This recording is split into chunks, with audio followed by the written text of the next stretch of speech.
किसान आंदोलन में पकड़ा गया नकाबपोश किस तरह से खुद एक्सपोज हो गया, डिटेल रिपोर्ट दिखाएंगे। लेकिन उससे पहले सिंधु बॉर्डर से आई एक बड़ी खबर आपको बता दें। किसानों को दिल्ली पुलिस ने ट्रैक्टर परेड की परमिशन दे दी है। किसानों और दिल्ली पुलिस के बीच थोड़ी देर पहले ये बैठक खत्म हुई है। किसान नेताओं ने बैठक के बाद ये जानकारी दी कि पुलिस ने उनकी मांगों को मान लिया है। 26 जनवरी को ट्रैक्टर परेड की मांग को दिल्ली पुलिस ने मान लिया है, लेकिन ट्रैक्टर परेड किस रूट से निकलेगा, इसकी पूरी जानकारी कल किसान संगठन द्वारा बताई जाएगी। इन प्रिंसिपल एग्रीमेंट हो गया है और सबसे बड़ी बात जो हुई है वो ये कि बैरिकेड खोले जाएंगे। आपको याद होगा बार बार हम इस पे चर्चा करते थे, अगर दिल्ली पुलिस ने रोक दिया तो क्या, मैंने कहा था मुझे पूरा विश्वास है किसानों को जो कल लड़का दिल्ली रूट जो है, इसका जो रूट्स मिले हैं वो उसमें 70 to 80 किलोमीटर दिल्ली के अंदर है, कुछ बाहर है KMP के ऊपर। तो इस तरह से जो रूट्स का मामला मोटा मोटी इन प्रिंसिपल हमारा सहमति है। तो क्या शांतिपूर्ण तरीके से रहेगा? पूरा शांतिपूर्ण से ही रहेगा भाई, कंप्लीट पीसफुल। तो बैरिकेड सारे खोले जाएंगे, बैरिकेड लिफ्ट किए जाएंगे और बैरिकेड्स के ऊपर जो है बैरिकेड्स के बाद लोग दिल्ली में मार्च करेंगे। फिर जो रूट दिया गया उस पर पूरा रूट किया। 26 जनवरी के दिन किसानों की परेड कैसे निकलेगी, इस पर हरियाणा, दिल्ली और यूपी की पुलिस के बीच भी मीटिंग हुई। लेकिन इस मीटिंग में एक मुद्दा और उठा। ये मुद्दा था एक नकाबपोश का। किसानों ने पुलिस से पूछा कि आंदोलन में आया कैसे। पुलिस इसी का जवाब सबसे पहले तलाश रही है, क्योंकि नकाबपोश की बातें बहुत ज्यादा खतरनाक हैं। इसीलिए हमने नकाबपोश की पूरी कुंडली खंगाली, जो चौंका देने वाली है। तारीख 22 जनवरी, वक्त रात के करीब 10:30 बजे। देर रात सिंधु बॉर्डर पर गहमा गहमी बढ़ गई। अचानक से किसान नेताओं ने एक प्रेस कॉन्फ्रेंस बुलाई। प्रेस कॉन्फ्रेंस में किसान नेता राकेश टिकैत और जमुहूरी किसान सभा के महासचिव कुलवंत सिंह संधू के बीच में काले हुड वाला जैकेट पहना एक नकाबपोश बैठा था, जिसने सनसनी मचा दी। इस नकाबपोश ने क्या क्या कहा, पहले वो सुनिए, जिसने किसानों को प्रेस कॉन्फ्रेंस करने के लिए मजबूर कर दिया। हमारा प्लान ये था कि जो 23 तारीख को है, 23 तारीख को जो हमारी दिल्ली से टीम आई थी, उसने 2 जगह बोलो 2 जगह हथियार दिए हैं। बोलो, फिर से बोल देना अच्छी तरह। 2 जगह हथियार दिए हैं, एक माखन भोग के पास और दूसरा वो गली में। जिसे किसानों ने पकड़ा था, उसने किसान आंदोलन को डिरेल करने की तथाकथित खूनी साजिश का खुलासा किया। प्लानिंग कितनी खतरनाक थी, उसने उसकी पूरी टाइमलाइन सुनाई। हमारा प्लान ये था कि जो से होगी, जैसे 26 तारीख को बढ़ने की कोशिश करेंगे, तो पहले जो लाइन होगी उसमें क्या होगा, जैसे जो गन चलाएगा, जो सबसे पहले दिल्ली पुलिस इनको रोकने की कोशिश करेगी, जो गन चलाएगा सर, कब गोली चलानी है और किस किस को कैसे मारना है, सब कुछ बता रहा था ये। वो ये होगा कि पहले हम शूट करेंगे, पहले रोकने की कोशिश करेंगे। अगर ये बाई चांस नहीं रुकते तो इन पे शूट होने का ऑर्डर है। जो पीछे से जो हमारी टीम होगी, राजधानी के 10 लड़के हैं, जो हमारी टीम होगी वो पीछे से शूट करेंगे। उनको, पुलिस वालों को ये लगेगा कि दिल्ली में किसान लोगों ने ये चलाया है, ठीक है। इसमें और चौथा प्लान, जो 26 तारीख को जो रैली होगी, उसमें से आधी, जो 26 तारीख को होगी उसमें से आधे लोग घर के होंगे, जो पुलिस की वर्दी में होंगे, इनको तितर बितर करने के लिए। और जो 24 तारीख से है, चार लोगों को बोल आराम से।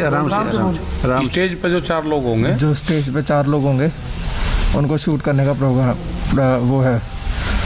4 लोगों की फोटो दे दी गई है। लेकिन जब नकाबपोश ने अपने मास्टरमाइंड के नाम का खुलासा किया तो सभी हैरान रह गए, क्योंकि सवालों के घेरे में हरियाणा की पुलिस थी। इस नकाबपोश ने बताया कि इस पूरी साजिश के पीछे हरियाणा पुलिस का एक SHO है,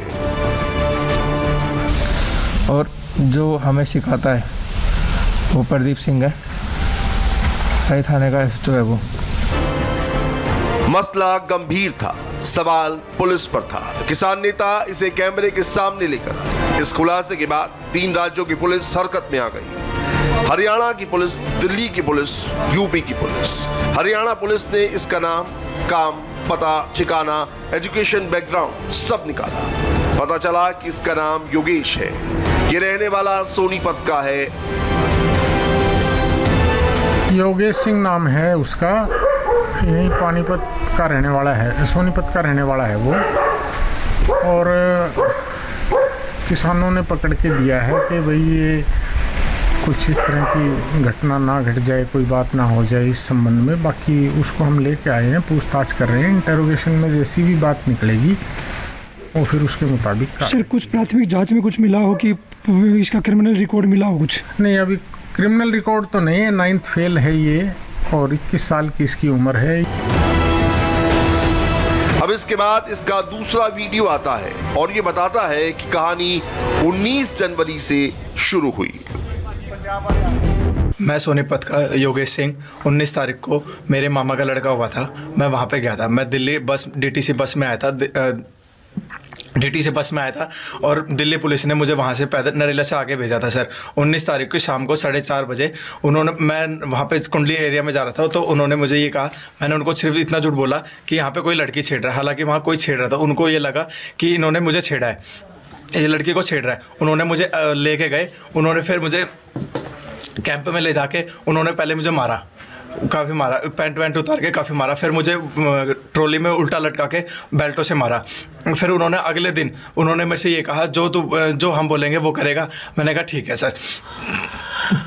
फिर उन्होंने मुझे मारने के बाद फिर उन्होंने खाना वाना खिलाया। उन्होंने फिर ये कहा हम जैसे जैसे बोलेंगे वैसे वैसे तुझे बोलना है। फिर उन्होंने मुझे रात को मारने के बाद दारू पिलाई। उन्होंने फिर मेरे से वीडियो बना के फिर मुझे अगले दिन वहाँ पे बिठाया। ठीक है, उन्होंने बोला जैसे जैसे हम बैठेंगे। मेरे साथ 4 लड़के और पकड़े गए थे। एक का नाम सागर था और एक का नाम मुझे पता नहीं है। सागर ने मुझे ये कहा था कि यार मैंने कुछ कर भी नहीं रखा, तब भी मुझे मारे। वो जैसे ना जैसे करके भाग गया था। फिर अगले दिन जैसे मैं उठा, उन्होंने मुझे ये बताया कि हमने तो उसको मार दिया, अब तेरे को छूटना है नहीं छूटना। फिर उन्होंने मुझे ये कहा कि जैसा हम बोलेंगे वैसा करना है तुझे। रात में कहानी कुछ और, सुबह कहानी पूरी पलट गई। पूरे एपिसोड में नकाबपोश योगेश ने नया ट्विस्ट दे दिया। आगे उसने कुछ और बातें बताई जिसकी असलियत जानना जरूरी है, वो भी सुनिए। फिर उन्होंने अगले दिन फिर मारा मुझे दारू पी के। अगले दिन फिर दूसरे जब लड़के को मारा, उन्होंने बोला कि जैसे ये इसको मार रहे हैं वैसे तेरे को मारेंगे अगर तूने जैसे हमको नहीं बोला। फिर मैंने उनको ये कहा, मैंने 112 नंबर पे भी कॉल मिलाए। मैंने उनको कहा कि मेरे को पुलिस के हवाले कर दो। उन्होंने बोला हम किसी के हवाले नहीं करेंगे, हम अगर मारते हैं तो हम किसी को बताते भी नहीं, मार काट के फेंक देंगे और पता भी नहीं लगेगा। उनके पास वो लड़के हैं जिनके पास पहले कंप्लेंट भी है और उन्होंने पाइपों से जिस लड़के को मारा वो अधमरी हालत में, उसको उठा के लेके गए हैं वहाँ से, ट्रॉली में भी रखा था। फिर एक रात जो वहाँ पे 2-4 लड़के हैं उन्होंने मुझे काफ़ी मारा था, इतना ज़्यादा कि दारू पिला के। फिर वो आगे गया, आगे जाके उन्होंने ये कहा कि योगेश जैसे हम तेरे को बोलेंगे तेरे को प्रेस के आगे वहाँ बोलना है। तो काफ़ी सारे साथ थे। फिर मैंने एक वहाँ पे स्टोरी बनाई कि मुझे भाई पुलिस वाले ने ऐसे बोला कि भाई प्रदीप SHO राय थाने का ऐसे ऐसे बोला मुझे कि भाई ऐसे ऐसे टीम है, मेरे 10 लड़के आएंगे, फायरिंग करनी है 26 तारीख के बाद, ये करना है। फिर मैंने वैसे ही बोला। एक शख्स अचानक से सामने आता है। 12 घंटे में उसके 2 वर्जन आते हैं। दोनों में वो संगीन आरोप लगाता है, क्योंकि अगर इसमें सच्चाई है तो ये बातें बहुत ही खतरनाक हैं। इसलिए इसे सुनने के बाद हमने पुलिस से बात की, उन किसान नेताओं से भी पूछा जो प्रेस कॉन्फ्रेंस में मौजूद थे। बीते दिन जो घटना हुई है उसे किस तरह से देखते हैं? क्या ये पुलिस और किसानों के बीच में एक गलत फहमी का माहौल पैदा करने की कोशिश? गलत फहमी का माहौल पैदा करना चाहता है कौन आदमी, उसकी जांच होगी। लेकिन उस आदमी ने कन्फेस किया है कि उसे ज़बरदस्ती ये बुलवाया गया है और ये प्रेस कॉन्फ्रेंस करवाई गई। ऐसा नहीं, तो पुलिस तो ज़बरदस्ती करवा ले, किसान थोड़ा, उसने पूर्ण रूप से अपने उससे बोल रहा है। तो पुलिस की साजिश लगती है। प्रशासन, पुलिस प्रशासन, उसकी और तीसरा आदमी भी कोई हो सके, कौन हो सके, क्या है, तो सब्जेक्ट जांच का है, जांच होनी चाहिए उसकी। नकाबपोश ने हरियाणा पुलिस पर सीधा आरोप लगाया था, तो ये सवाल हमने हरियाणा के मुख्यमंत्री के सामने भी रखा। देखिए, अभी चूँकि पुलिस पूछताछ कर रही है और जब तक पूछताछ पूरी नहीं होती है उस समय तक कुछ भी कहना उचित नहीं है। जब पूछताछ पूरी हो जाएगी उसके बाद उसका आधिकारिक बयान आप लोगों को दिया जाएगा। किसान नेता मुख्यमंत्री जी मामले की संवेदनशीलता को समझ रहे हैं। पुलिस की जांच का इंतजार है। इस बीच आरोपी योगेश के सोनीपत के घर का हमें पता मिला। हम उसके घर पहुंचे तो वहां उसकी मां मिली। उसने योगेश की जो बातें बताई वो योगेश के बयानों से मेल नहीं खाती। योगेश आपका ही लड़का है? हाँ जी। कब गया था वो घर से? भैया 20 तारीख को गया था घर से। क्या कह के गया था? बोला मैं ड्यूटी जा रहा हूँ। अच्छा, अब आपकी लास्ट बात कब हुई थी योगेश? हमारे को 20 तारीख को 8:28 पर बात हुई। अच्छा, क्या बात की थी फोन पे उसने? बात ये थी, बोला मम्मी मैं आज नहीं आऊँगा और दोस्त के घर हूँ, सुबह आओ। अच्छा, हाँ जी। आपको कैसे पता चला योगेश को पुलिस ने पकड़ा है? 2:30 पर पुलिस आई थी, 5 आदमी आए थे। वो कोई मामा भी रहता है दिल्ली? मामा रहता है, लेकिन मामा एक्सपायर हो गया, उसके बच्चे रहते हैं, लेकिन उनके साथ ऐसा कुछ संपर्क नहीं है। आरोपी योगेश ने दिल्ली में 19 जनवरी को पहुंचने की बात की थी, जबकि मां ने 20 जनवरी बताया। और जिस मामा का जिक्र कर रहा है उस मामा से घर वालों का कोई संबंध नहीं है। तो सवाल ये कि आखिर योगेश क्यों अपनी बातों को बदल रहा है? योगेश किसकी भाषा बोल रहा है? योगेश को कौन डिक्टेट कर रहा है? इन कयासों का बाजार गर्म है, अफवाह जोर शोर पर है, मामला बड़ा संवेदनशील है, इसीलिए जल्द से जल्द असलियत तक पहुंचना जरूरी है। शुक्रवार देर रात जिस नकाबपोश शख्स को पकड़कर किसान नेताओं ने पुलिस के हवाले किया, शनिवार सुबह होते होते उस शख्स का एक और वीडियो सामने आया। उस वीडियो में नकाबपोश शख्स खुद को योगेश सिंह के तौर पर सामने रख रहा है। योगेश सोनीपत का रहने वाला है। उस वीडियो में योगेश कहता हुआ नजर आया कि वो 19 तारीख को कोंडली थाने के पास पहुंचा था, जहां पर किसान कुछ लोगों ने उसको पकड़ लिया और उसको बंधक बना लिया। योगेश ये भी कह रहा है उस वीडियो में कि कुछ लोगों ने उसको खाना खिलाया, उसके साथ मारपीट भी की और शराब तक पिलाई। उसके बाद प्रेस कॉन्फ्रेंस बुलाई गई। प्रेस कॉन्फ्रेंस में एक स्क्रिप्ट तैयार की गई। उस स्क्रिप्ट को योगेश द्वारा बोलने को कहा भी गया। हालांकि सोनीपत पुलिस इस पूरे मामले की जांच कर रही है। किसान नेता जो आरोप लगा रहे हैं उन आरोपों की भी जांच कर रही है। साथ ही जो शख्स वीडियो में बोल रहा है उसमें कितनी सच्चाई है, इन दोनों पहलुओं पर सोनीपत पुलिस जांच करती नजर आ रही है।